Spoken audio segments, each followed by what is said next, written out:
आउज़ुबिल्लाहिमिनश्शैतानिर्रजीम बिस्मिल्लाहिर्रहमानिर्रहीम अस्सलाम वालेकुम viewers, I am Zain Bashir and welcome to my channel. Students, आज हम जो 301 का जो मॉड्यूल नंबर है 138 यहाँ से डिस्कस करेंगे। लास्ट वीडियो में हमने 137 तक जो है वो डिस्कस किए थे, कुछ ग्लैंड्स जो हैं और हार्मोन्स जो हैं वो हमने डिस्कस किए थे। तो आज के इस पार्ट में भी हम हार्मोन्स जो हैं वो डिस्कस करेंगे कि कौन कौन से अदर ऑर्गन्स हैं जो मुख्तलिफ़ किस्म के हार्मोन्स जिनसे हम ले सकते हैं। और आपकी जो 101 का सब्जेक्ट है उसकी भी इंशाल्लाह मैं एक फ़ाइल प्रिपेयर कर दूँगी फ़ाइनल टर्म के लिए।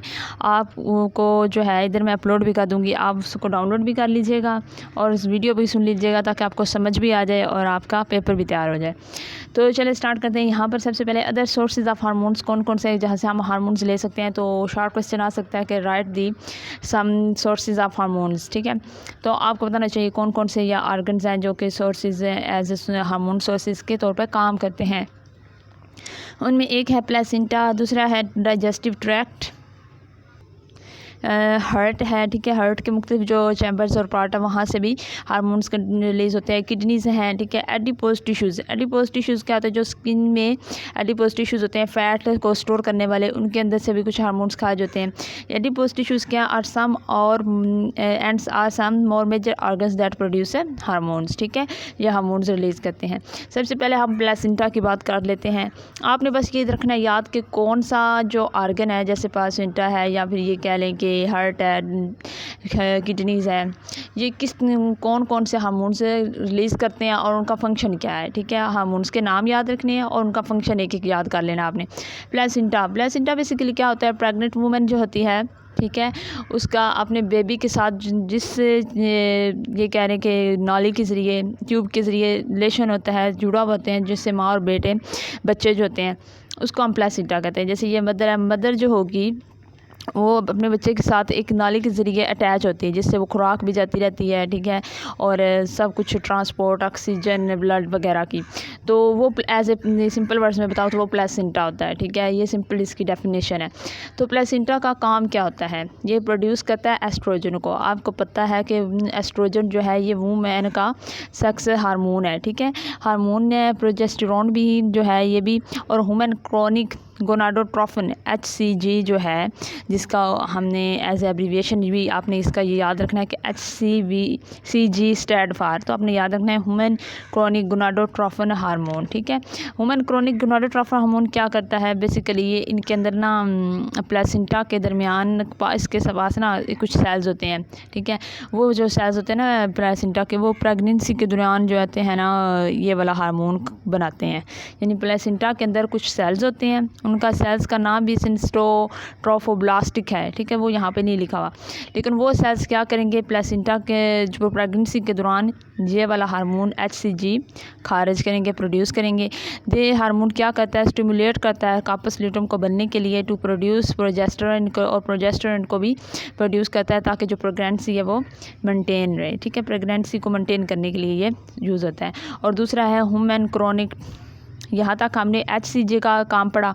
अब ह्यूमन क्रोनिक सोमेटोट्रोफिन हार्मोन जो है ये मेल हार्मोन है। इसमें क्या होता है कि बेसिकली इज़ दी प्रोटीन, ये इज़ दी प्रिंसिपल प्रोटीन है, ठीक है, जो कि प्रोड्यूस हो जाती है फॉर द ट्रम प्लेसेंटा, ठीक है। जो प्लेसेंटा है ये एक प्रोटीन एक किस्म की हार्मोन्स के ज़रिए बनाएगा, प्रोड्यूस करेगा, उसे हम बोलते हैं HCS हार्मोन्स, जो कि रिलीज़ होता है। ये भी एक इम्पोर्टेंट रोल प्ले करता है मेटाबॉलिज्म को रेगुलेट करने में, जो प्रेग्नेंट वूमेन होती है उसके अंदर।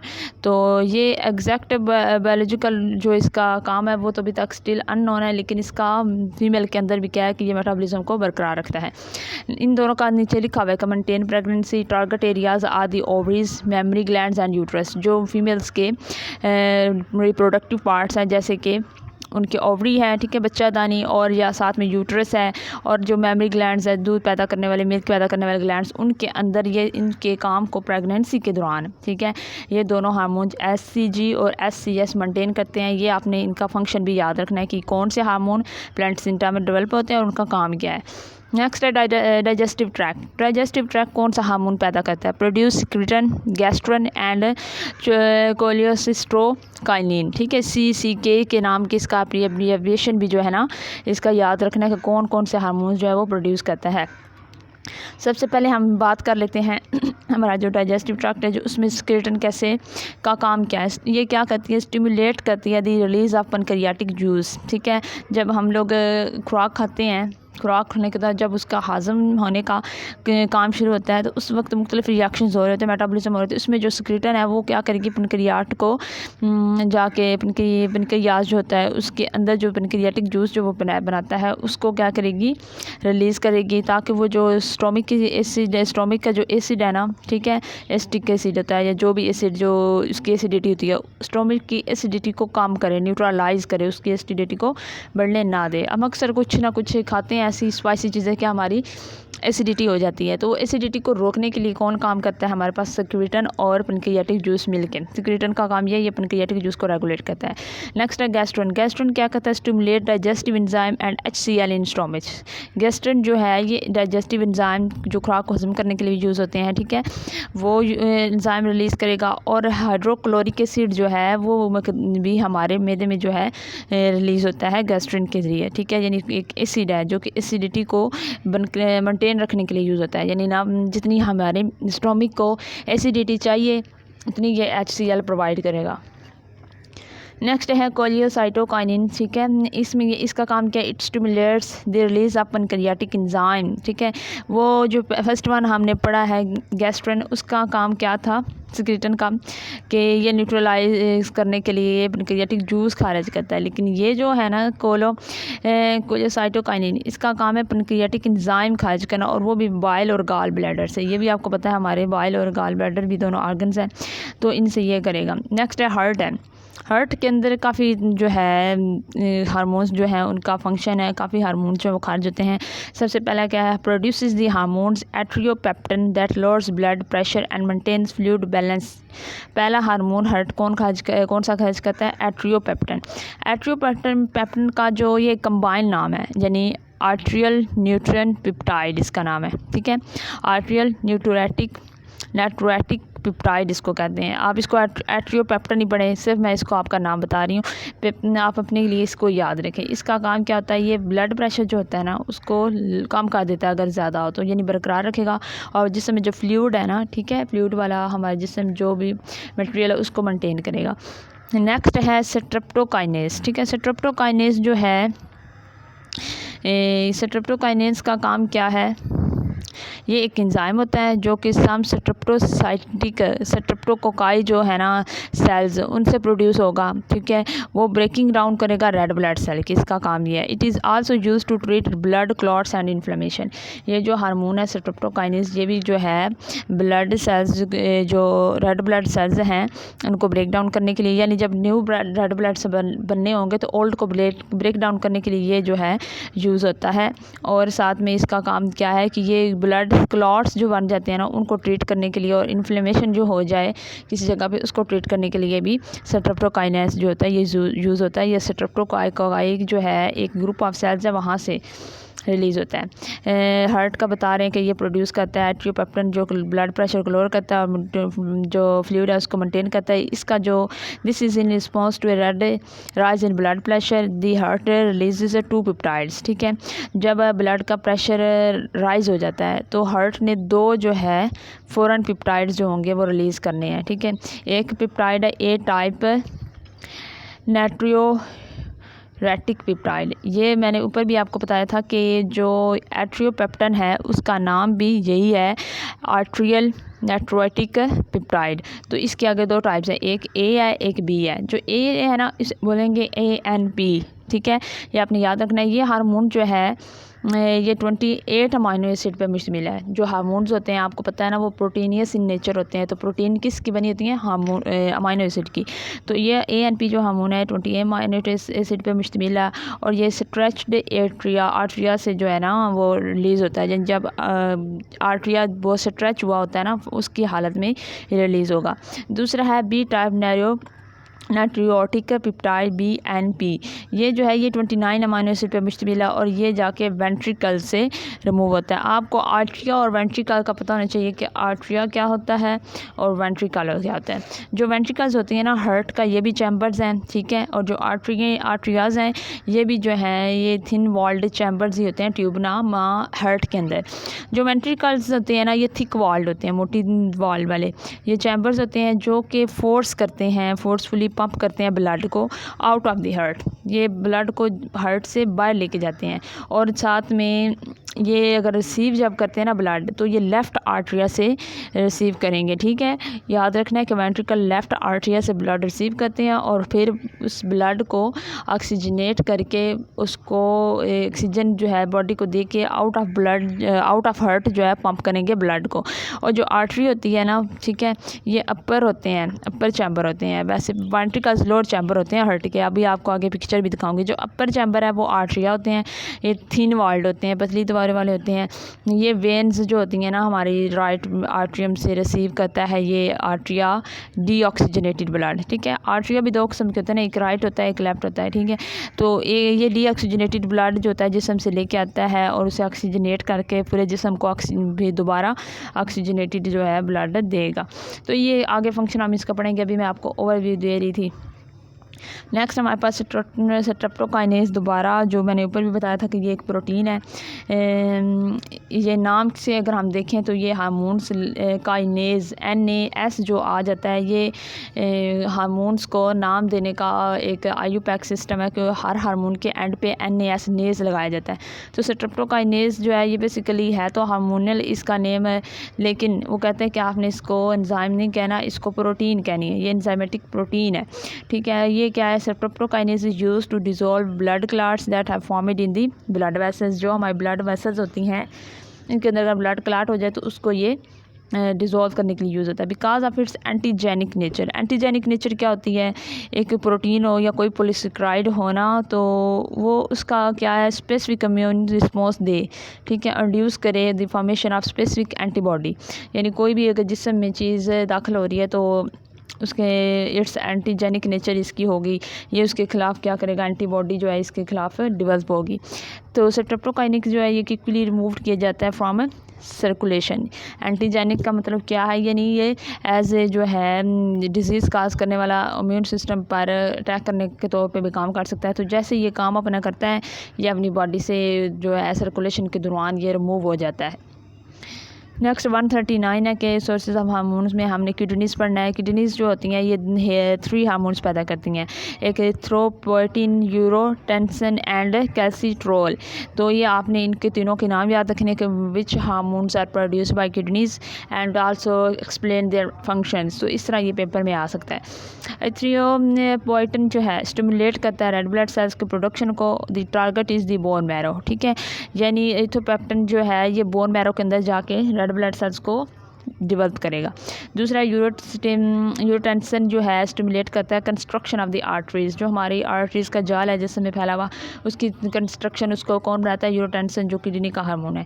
नेक्स्ट है कैल्सिट्रोल, ये क्या करता है, किसमें हेल्प करता है, aids in the absorption of dietary calcium and phosphorus from small intestine. Dietary जो हमारे पास कैल्शियम का क्या मतलब है, यानी जो हम खुराक खाते हैं सब्जियां या जो भी हम फूड लेते हैं उसमें जो कैल्शियम होती है ना, ठीक है, वो खुराक के हज़म के दौरान जब खुराक हमारी स्मॉल इंटेस्टाइन तक हज़म होकर पहुंचती है तो वहाँ स्मॉल इंटेस्टाइन में ये जो है कैल्सिट्रोल का काम क्या होगा, ये रिलीज़ होगा और जाके वहाँ से खुराक में मौजूद कैल्शियम और फास्फोरस को क्या करेगा, एब्जॉर्ब कर लेगा और जिस्म को देगा। नेक्स्ट हमारे पास आ जाते हैं एडिपोज टिश्यूज़। एडिपोज टिश्यूज़ जो होते हैं क्या करते हैं, it produce the hormone leptin, ठीक है। लेप्टन का काम क्या है, that suppresses appetite by targeting brain, ठीक है। लेप्टन को की वजह से ना ये जब रिलीज़ होगा ना तो ये भूख को कम कर देगा, यानी हमें भूख लगना ख़त्म हो जाएगी और ये हमारे जो फिजियोलॉजिकल ना साइकोलॉजिकली कह लें कि अफेक्ट करता है ब्रेन को, कि हमें लग रहा होता है कि हमें भूख नहीं लगेगी या हम खुद ये तस्वर कर लेते हैं साइकोलॉजिकली ये हमारे ऊपर जाके अफेक्ट करता है, ठीक है। तो भूख को जब हम ये सोचते हैं कि हमें भूख नहीं लगेगी या हमने खाना नहीं खाना ये वो, तो उस वक्त ये क्या होता है, ये रिलीज़ होता है और हमारी भूख को ख़त्म कर देता है। तो नेक्स्ट हमारे पास आ जाता है समरी ऑफ द चैप्टर। ये जो मैंने पीछे आपको लेक्चर दिए हैं ये उसी की समरी है। इस पे मैं आपको जो है ये लेक्चर नहीं दूंगी, मैं नेक्स्ट जो टॉपिक है जहाँ पर समरी हमारी ख़त्म होती है वहाँ से स्टार्ट करेंगे, ठीक है। तो ये सारी 140 141 ये दोनों जो हैं ये समरी है जो ऑलरेडी हम पिछले लेक्चर्स में भी डिस्कस कर चुके हैं और इस लेक्चर में भी कर चुके हैं। नेक्स्ट हमारे पास आ जाता है 142 मॉड्यूल है, ठीक है। उसमें हमने पढ़ना है introduction of transport system in animals. Animals के अंदर इंट्रोडक्शन पढ़ना है ट्रांसपोर्ट सिस्टम का। सबसे पहले इवोल्यूशनरी पर्सपेक्टिव्स पढ़ लेते हैं कि जो ट्रांसपोर्ट सिस्टम है वो एनिमल्स के अंदर इवॉल्व कहाँ से हुआ, कौन से एनिमल्स में सबसे पहले हुआ और इसका क्या रिलेशनशिप है मौजूदा एनिमल्स के ट्रांसपोर्ट सिस्टम से। सबसे पहले यूनिसेलुलर एनिमल्स जो होते हैं have a large surface area to volume ratio. वो ये कह रहे हैं कि जो यूनिसेलुलर एनिमल्स होते हैं उनकी जो सरफेस होती है वो चौड़ी होती है, लंबाई में भी चौड़ाई में भी बिल्कुल वो बड़ी होती है। जितनी ज़्यादा सरफेस एरिया बड़ा होगा उतना ज़्यादा उसका वॉल्यूम होगा और उतनी ज़्यादा उसकी एब्जॉर्प्शन या जो भी उसकी जो प्रोसेस है जो कि सरफेस में इन्वॉल्व है वो ज़्यादा होंगे। There is sufficient area available for transport of substances which move into and out of the bodies. यानी जितना ज़्यादा सरफेस एरिया होगा, ठीक है, ज़्यादा सरफेस होगा तो ज़्यादा सरफेस एरिया से ज़्यादा सब्सटेंस ट्रांसपोर्ट होगी into the body and out of the body. अगर सरफेस एरिया ही कम है, ठीक है, तो कम चीज़ें अंदर जाएंगी, कम चीज़ें बाहर ट्रांसपोर्ट होंगी। This transport is done different ways. मुख्तलिफ तरीके हैं जो कि ट्रांसपोर्ट के हैं, आपको भी पता है। डाइफ्यूजन होती है, ऑस्मोसिस है, एक्टिव ट्रांसपोर्ट है, ठीक है। डाइफ्यूजन का मतलब होता है हाई कंसनट्रेशन से लो कंसनट्रेशन से की तरफ मूव करना, ठीक है। और ऑस्मोसिस का मतलब भी यही होता है, लेकिन ऑस्मोसिस वाटर की डिफ्यूजन को कहते हैं। और जो एक्टिव ट्रांसपोर्ट होती है इसमें हम खुद जो है एनर्जी प्रोवाइड करके चीज़ों को, प्रोटीन्स को, फैट्स को अक्रॉस द मेम्ब्रेन जो है मूव आउट कराते हैं। नेक्स्ट है हमारे पास इंट्रोडक्शन ऑफ ट्रांसपोर्ट सिस्टम के एनिमल्स के अंदर क्या है। There is no special transport system in unicellular. अब ये पेपर में आ सकता है कि what is the transport system of unicellular, तो आपने ये बताना कि उसका कोई स्पेसिफिक यूनिसेलुलर एनिमल्स का ट्रांसपोर्ट सिस्टम नहीं होता। उनके अंदर डिफ्यूजन, ऑस्मोसिस और एक्टिव ट्रांसपोर्ट के ज़रिए सरफेस एरिया टू वॉल्यूम रेशन जो है अफेक्ट करते हुए होती है। आगे वो कहते हैं कि सेम इज़ ट्रू विद एक simple aquatic multi cellular animals. जो समुद्री एनिमल्स है ना और वो एक्वाटिक है, ठीक है, वो मल्टी सेलुलर है। जैसे का हाइड्रा है जिनकी बॉडी जो है वो स्केल्टन लेस है, जैसे बोन्स वाली स्केल्टन नहीं है उसके अंदर, दूसरा हाइड्रोस्टेटिक स्केल्टन होता है वाटर वाला। तो उनके अंदर भी यही सिस्टम ऑस्मोसिस के जरिए, एक्टिव ट्रांसपोर्ट के जरिए इनकी ट्रांसपोर्शन होती है। On the contrary multi cellular animals जो होते हैं possesses well developed and well arrange transport system in the form of blood transport system. अगर हम एनिमल्स की, हायर एनिमल्स की बात करें, ठीक है, और इंसानों की बात करें तो इनके अंदर क्या होता है, पूरा एक ब्लड को ट्रांसपोर्ट करने का सिस्टम है, ट्रांसपोर्ट सिस्टम जो कहलाता है। तो ट्रांसपोर्ट सिस्टम अगर हम प्रोटोजोआ, पोरीफेरा और नाइडेरिया में देखते हैं, ये तीनों जो है एनिमल्स जो हैं फाइलम हैं, ठीक है। प्रोटोजोआ जो है इसमें अगर आप देखें तो ये सिंगल सेल एनिमल्स होते हैं, यूकेरियोट्स हैं और लिविंग पैरासाइट इसके अंदर इंक्लूड है, जैसे अमीबा है, यूग्लिना है, स्पॉन्जिस हैं। ये किस फाइलम में आते हैं, फाइलम प्रोटोजोआ में। पोरीफेरा जो है ये स्पॉन्जिस हैं, ठीक है। और नाइडेरियंस हैं ये हाइड्रा इसमें इंक्लूड होते हैं, ठीक है। जेलीफिश वगैरह जो है वो इस फाइलम में मौजूद है, शायद आपने पहले पढ़े हों। सबसे पहले हम प्रोटोजोआ की बात कर लेते हैं कि प्रोटोजोआ में ट्रांसपोर्ट कैसे होती है। तो शॉर्ट क्वेश्चन आ सकता है कि what is the transport system in protozoa. तो आपने बताना है प्रोटोजोआ जो है ये स्मॉल और with high surface area to volume ratio इनके ही है, लेकिन ये साइज़ में छोटे होते हैं लेकिन इनका सरफेस एरिया ज़्यादा होता है, वॉल्यूम ज़्यादा होता है। प्लाज्मा मेम्ब्रेन और जो साइटोप्लाज्म है ना, इसके ज़रिए ये इनका मीडिया है, रास्ता है जिसके ज़रिए मटेरियल्स होते हैं या गैसेज है, न्यूट्रेंट्स हैं और वेस्ट हैं, वो इनके जिस्म के मुख्तलिफ पार्ट्स तक जो है ट्रांसपोर्ट होती है, ठीक है। या मिसाल के तौर पर अगर उनकी सरफेस है, ठीक है, उनका सेल है या उनकी स्किन है, स्किन की जो इनकी होगी लेयर्स और इनके जो सेल होगा, सेल की जो आउटर लेयर होती है प्लाज्मा मेम्ब्रेन, ठीक है। और सेल के अंदर जो उसका होता है साइटोप्लाज्म। ये प्लाज्मा मेम्ब्रेन अंदर सेल साइटोप्लाज्म के अंदर कुछ चीज़ों की ट्रांसपोर्ट करेगी और जो साइटोप्लाज्म होगा वो कुछ चीज़ों की ट्रांसपोर्ट बाय करेगा। यानी ये सेल है, ठीक है, ये इसका साइटोप्लाज्म है। कुछ चीज़ें साइटोप्लाज्म के अंदर आएंगी इस सेल मेम्ब्रेन के ज़रिए और कुछ चीज़ें साइटोप्लाज्म से निकल के सेल सेल मेम्ब्रेन के ज़रिए बाय ट्रांसपोर्ट होगी। तो ये सेल मेम्ब्रेन के अंदर भी कुछ गेट्स होते हैं, जैसे सोडियम गेट्स हैं, पोटाशियम गेट्स हैं, जो ट्रांसपोर्ट में हेल्प करते हैं। सोडियम गेट्स सोडियम को अंदर आने देते हैं जब सोडियम की ज़रूरत होती है, और बाहर निकाल देते हैं सेल से जब सोडियम की ज़रूरत नहीं होती। इस तरह की ये ट्रांसपोर्ट सिस्टम है प्लाज्मा मेम्ब्रेन का और साइटोप्लाज्म का, जिसमें वो गैस को करेंगे, न्यूट्रॉन्स को और वेस्ट को डिफ्यूज़ करेंगे with in the different parts of organism और सेल। बिटवीन दी ऑर्गेनिज्म और एनवायरनमेंट के दरमियान ये एक रिलेशन है। नेक्स्ट हमारे पास आ जाते हैं स्पॉन्जेस। स्पॉन्जेस जो होते हैं ये कैविटी वाले एनिमल्स हैं, ठीक है। इनकी जो है कैविटी होती है बॉडी की, ऐसे स्पॉन्जेस होते हैं बने हुए, आपको शायद पता भी हो बिल्कुल। तो इसके अंदर एक पूरी कैविटी होती है, ठीक है। तो उसके अंदर ये ब्लड जो सर्कुलेशन सिस्टम है वो पंप करता है। ये क्या करते हैं, सर्कुलेट वाटर करते हैं from the external environment through their bodies instead of circulating internal fluids. ये क्या करेंगे, वाटर के अंदर रहते हैं तो अपने मुंह के ज़रिए, ठीक है, जो मैंने ऊपर इनका मुंह बनाया है इसके ज़रिए ही ये ब्लड को या वाटर को अपने अंदर आने देंगे, ठीक है। ब्लड नहीं, वाटर फ्लूइड वगैरह को अपनी बॉडी कैविटी के अंदर आने देंगे, उसको पंप करेंगे, और यहाँ पर इसकी जिस्म में पोर्स भी होते हैं, उसके ज़रिए जिस्म से बाहर भी डिफ्यूज़ कर सकते हैं, निकाल सकते हैं। नेक्स्ट हमारे पास आ जाता है नाइडेरियंस। इस पर भी आ सकता है short question, such as hydra.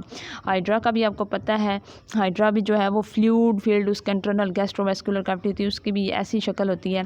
Hydra की भी अगर हम शक्ल देखें तो वो ऐसे होता है, वो भी, ठीक है। वो पंप करता रहता है ऐसे वाटर को ऊपर से नीचे, एक ही उसके अंदर ओपनिंग होती है, उसी से वाटर फ्लूइड वगैरह अंदर एंटर होता है, उसी से सब कुछ जो है वेस्ट भी और फ्लूइड बाहर निकलता है। और उसके अंदरूनी जो कैविटी होती है ना, यानी उसके अंदर स्टोमिक वगैरह नहीं होता, ठीक है। एक होल सा होता है बॉडी का, जिसके अंदर ही सब कुछ जो है सारा सिस्टम, उनका आर्गन जो है ना मौजूद होते हैं, जिसको हम बोलते हैं गैस्ट्रोवेस्कुलर कैविटी। ये आगे हम इनकी कैविटीज़ की एग्जाम भी बढ़ेंगे। तो यहाँ पर आप देख लो कि ये बना हुआ है, ठीक है। और ये स्पॉन्जेस की पिक्चर बनाई हुई है यहाँ पे। ये स्पॉन्जेस हैं जो ऊपर हमने पढ़े हैं। स्पॉन्जेस में क्या है, ये देखें, स्पॉन्जेस जो हैं यहाँ से उनका ये माउथ है जिसे ऑस्कोलम बोलते हैं, ये उसकी पूरी बॉडी की कैविटी है जिसे स्पॉन्जोसॉइल बोलेंगे। और ये जो इधर उधर बने हुए हैं ये इनके बॉडी के ऊपर सुराख है जहाँ से जो है ब्लड वगैरह, ये फ्लूइड वगैरह निकल सकता है। यहाँ से फ्लूइड एंटर होता है, यहाँ से इस कैविटी के जरिए पंप होता है, जिसम के मुख्तलिफ हिस्सों तक जाता है, और ये एंड पे एक ओपनिंग है जिसे हम कहते हैं ओसिटम, उसके ज़रिए जिसम से बाहर भी निकल जाता है। इसके अलावा इसकी बॉडी में सुराख जो होते हैं वहाँ से गैस की ट्रांसफॉर्मेशन होती है। इस कैविटी का काम क्या है, ये जो उसकी बॉडी के अंदर कैविटी होती है स्पॉन्जेस के अंदर, इसका काम क्या है, ये तो होगी उसकी। हम अभी बात कर रहे हैं नाइडेरियंस की, गैस्ट्रोवेस्कुलर कैविटी की बात कर रहे हैं। इसका ये देखिए, ये हाइड्रा आ गया। हाइड्रा के ऊपर टेंक्टल्स होते हैं, ठीक है। दरमियान में इसका माउथ होता है, इधर ये माउथ है दरमियान में, ये उसके टेंक्टल्स हैं, ठीक है। टेंक्टल्स के जो उसकी दरमियान में है गैस्ट्रोवेस्कुलर कैविटी, ठीक है। अब ये क्या करता है, फ्लूइड या वाटर को यहीं से अंदर डालेगा और पंप करके पूरे जिस्म के मुख्तलिफ पार्ट्स ताकि ये ट्रांसफ़र कर देगा, ठीक है। और खुराक को भी, न्यूट्रंस को भी। और ये इसके अंदर भी छोटे छोटे इसके जिस्म के साथ सेल्स लगे होते हैं जो डिफ्यूजन और ऑस्मोसिस के लिए भी यूज़ होते हैं। तो वो क्या कह रहे हैं, ये जो कैविटी है पूरी, ठीक है, ये जो अभी हम कैविटी जो है देखने, ये जो कैविटी सारी, इसका काम क्या है ये हम पढ़ने लगे हैं। गैस्ट्रोवेस्कुलर कैविटी, जिस कैविटी क्या करती है, सप्लाई करती है न्यूट्रंस को पंप के करके बॉडी के तमाम पार्ट्स में, सेल्स के अंदर। कैविटी जो प्रोवाइड करती है ऑक्सीजन के भी और वाटर भी, ठीक है। It is a reservoir for carbon dioxide अंदर वेस्ट, यानी इसके अंदर जो वेस्ट है वो भी रिजर्वायर होते रहते हैं, स्टोर होते रहते हैं। सिंपल बॉडी मूवमेंट्स जो है, जब ये हरकत करता है तो ये इसके अंदर बॉडी के अंदर फ्लूइड भी मूव आउट करता है।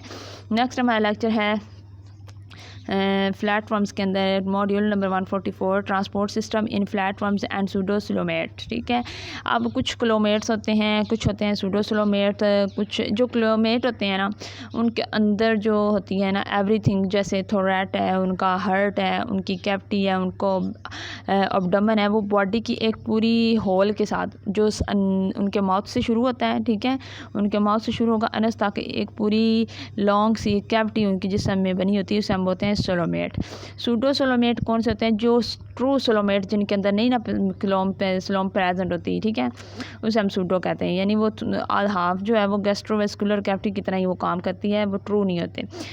तो फ्लैटवर्म्स के अंदर जिस तरह के प्लेनेरिया है, आपने प्लेनेरिया देखा होगा, ठीक है, वो उसके अंदर गैस्ट्रोवेस्कुलर कैविटी जो होती है वो मोर कम्प्लेक्स होती है, जैसे कि हाइड्रा के अंदर सिंपल गैस्ट्रोवेस्कुलर कैविटी है, लेकिन जो प्लेनेरिया है उसके अंदर जो ये देखिए इसके अंदर बहुत ज़्यादा एक ब्रांचेस का जाल है जिससे हम गैस्ट्रोवेस्कुलर कैविटी कहते हैं।